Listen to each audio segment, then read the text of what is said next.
So this video just overviews ketamine, its mechanism of actions, its applications in the prehospital setting at this time for excited delirium and severe violent psychosis patients.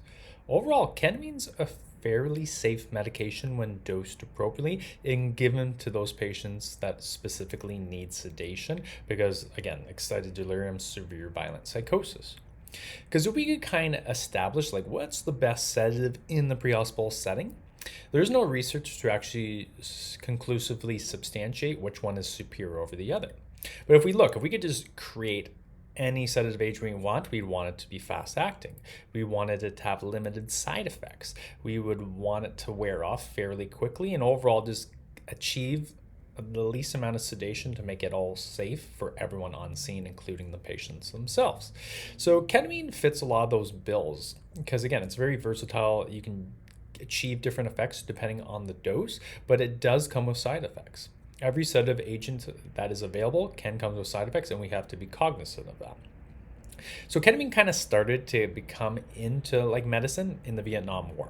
So in the 60s, it was used then. Then just its emerging evidence and utility just exploded. So everyone loves to love ketamine. So this is also why we love to review this and actually go over the research and its properties. So overall, it can be classified as a non-barbiturate dissociative agent. So you have this dissociation. That kind of means you have this out-of-body surreal experience. So they call it the lights are on but no one's home because that's analogous of their eyes are open, but it looks like their soul's on another dimension. That's why individuals use it recreationally to go down the K-hole, which is apparently fun because they just have this dissociated state. But again, certain doses need to achieve that. It's also classified as an anesthetic. It can be used in operating rooms depending on the dose. Of course, it's a sedative. It's an amnesic. It can be used as an antidepressant. So there is emergent evidence outside the prehospital setting where if patients have treatment-resistant depression, ketamine has some use and benefit to improve their depressive symptoms and overall just morbidity. So that is emerging evidence. Lastly, we are going over the training in the fall for ketamine use and analgesia for advanced care paramedics. So we'll just leave that there for now and then go over that in the fall so there's no duplication. But at sub-anesthetic dosages, like very low dosages, it can be used as an analgesic for specific circumstances. Overall, it binds to numerous different receptors, but its main properties involve the NMDA receptor. So that stands for N-methyl D-aspartate receptor, which we'll get into momentarily. In addition, it binds to opiate receptors, a very small amount. And quite interestingly, if you give someone Narcan and they've received ketamine and it's bound to opiate receptors, it doesn't do anything. It also binds to muscarinic receptors, voltage-sensitive calcium channels, and adrenergic receptors. Because we know ketamine causes surge in catecholamines, obviously epi and norepi, and those subsequently bind to adrenergic receptors to exert physiological effects. But overall, ketamine is a non-competitive antagonist of NMDA receptors. So antagonist means it does the opposite effect. So an agonist means that you amplify the effect. So if you put on the gas when you're driving the car, an agonist would push the gas even harder. Antagonist would apply the brakes, exert those opposite effects. So we see, typically NMDA receptors are typically excitatory, which means they induce action potentials and impulses. And glutamate is our main neurotransmitter in our central nervous system. And this mediates transmission because it binds to the NMDA receptors. And under normal circumstances, this allows for sodium to go into the cell, calcium and potassium to leave. But ketamine blocks NMDA receptors, which negates glutamate's typical effects. And overall, this reduces calcium from going into the cell and subsequently it leads to a reduction in neuronal activation that is typically mediated by glutamate. So if you look here, you have the presynaptic neuron, you have your postsynaptic neuron, you have your synaptic cleft here, or your synapse, where obviously you have specific receptors that can only exert effects when particular neurotransmitters bind to it. So it's the old lock and a key mechanism. Obviously, certain locks can only have different keys fit them. So you have glutamate under normal circumstances binding to the NMDA receptors. But if we administer ketamine, this leads to it binding to the NMDA receptors and blocking glutamate. And this leads to, again, calcium not going into the cell. And this leads to reduction in neuronal activation, and you can see this leads to sedation, amnesia, and all the subsequent effects depending on the dose. Because this works on so many different areas of our brain, such as our cerebral cortex and our limbic system. So our cerebral cortex houses our personality, higher intellectual functions. Our limbic system's involved in emotional regulation. So obviously, if we have ketamine affect those areas, this can lead to the dissociation or this out-of-body experience where the lights are on but it looks like nobody's home. And you just cause this dissociation too because you disrupt the normal conduction between the thalamus and the reticular activating system, which is our wakefulness center. Those cluster of neurons in our brainstem that's involved in our wake-sleep cycles. So obviously you can have descending impulses that go down to the spinal cord, and you have ascending that come up through the spinal cord to the brain.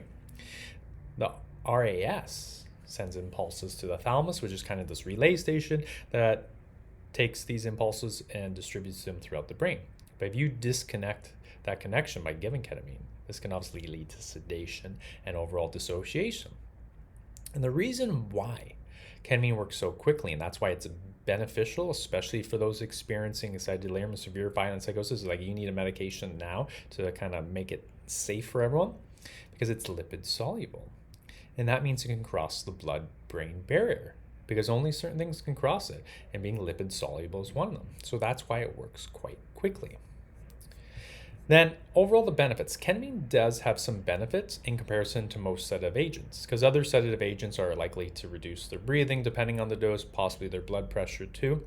But under most circumstances, when dosed appropriately, ketamine can preserve airway reflexes and breathing because it maintains their functional residual capacity and breathing, which is an amazing component of it. However, it's still paramount. We have to monitor their ABCs, regardless of the sedative agent, because there is risk to any sedative medication we do, and we have to be prepared with proper airway equipment, BVM, suctioning. We should get an IV when it's safe and possible to do so, and we can monitor it by their end-tidal CO2. But under most circumstances, it can do that. And again, if it releases catecholamines, this can increase our blood pressure, our heart rates, because of this catecholamine release that binds to the adrenergic receptors.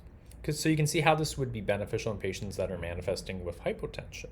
So we can rise their subsequent blood pressure and perfusion status by that means.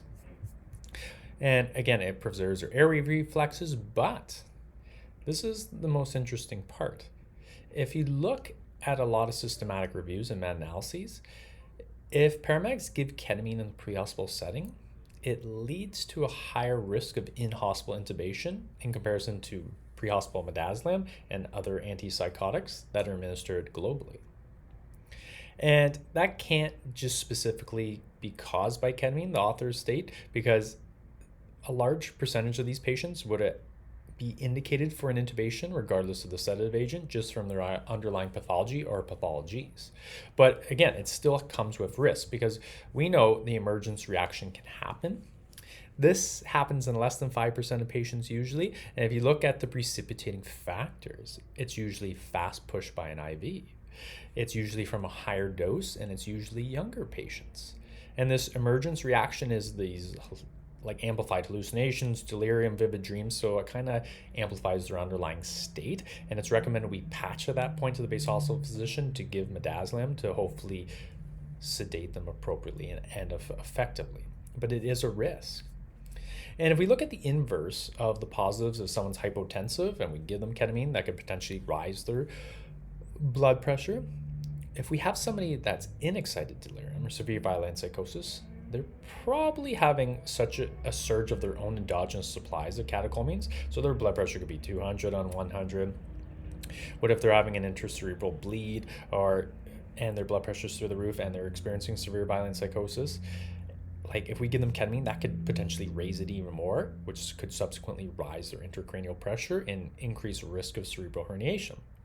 But we also have to look at all the factors. It's like, well, we need something that works quickly, and hopefully if we sedate them, that could potentially lead to a reduction in their blood pressure and their surgicalcomines when we subdue them chemically and safely. But it's all weighing the risk and the benefits, because again, if we know it increases their catecholamines, which subsequently increases their heart rate and blood pressure, we have to be cognizant if they're already having hypertensive crises. That's why it's recommended to get a full set of vitals if we can, to kind of establish what's going on. But in somebody that's severe violent psychosis, extremely agitated, one, we won't get a full set of vitals probably in most circumstances, and two, we won't get an IV on them.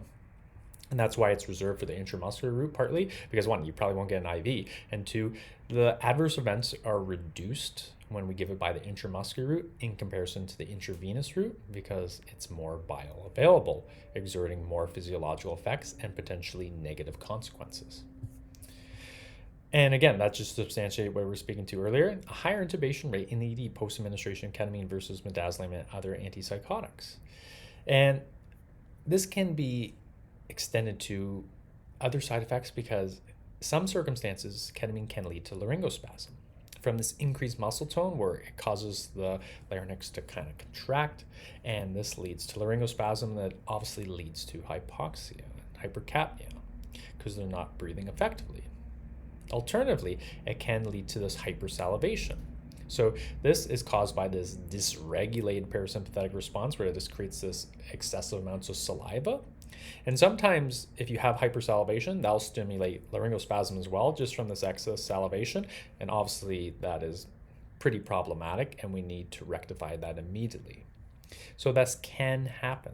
So that is, again, that's why regardless of the sedative agent, we have to be cognizant of the side effects. But the benefit is that when dosed appropriately and given by the intramuscular route, the side effects profile aren't as high, but there's still a possibility. If we look, it can exacerbate schizophrenia in some subset of the population that is prone to it, especially when it's not dosed appropriately. It can lead to nausea, vomiting. So obviously, if somebody's sedated and they start to vomit and they aspirate, that compromises their airway even more. It can lead to nystagmus. So if you see this, their eyes are kind of moving around in that dissociated state, that can happen. And we've already discussed emergence reaction. And if we just look at the precipitating factors again, a large percentage of it, it's usually from a rapid IV ketamine push and at higher dosages. There has been some empirical evidence to demonstrate that it can lead to transient apnea in the pediatric patients, because they're disproportionately affected by poor health outcomes, and same with the elderly, 65 years and older, because they could have comorbidities, cardiovascular comorbidities. They could be on medications. What if they're on sedative agents? So this could amplify their underlying CNS depressive effects. But that's also why we give 3 milligrams per kilogram for someone 65 years and older, to reduce those negative ramifications. But that's why. But again, as we mentioned at the beginning of the video, if we want to give a sedative agent, especially for those severe violent psychosis patients and excited delirium, we want something to work fairly quickly. Ketamine by the intramuscular route works within 4 to 5 minutes. Its peak effects are around 15 to 30 minutes and usually lasts 1 to 2 hours. In contrast, the IV route works seconds to minutes and it lasts 30 minutes to an hour. So again, you can see it's more bioavailable and exerts its physiological effects much quicker.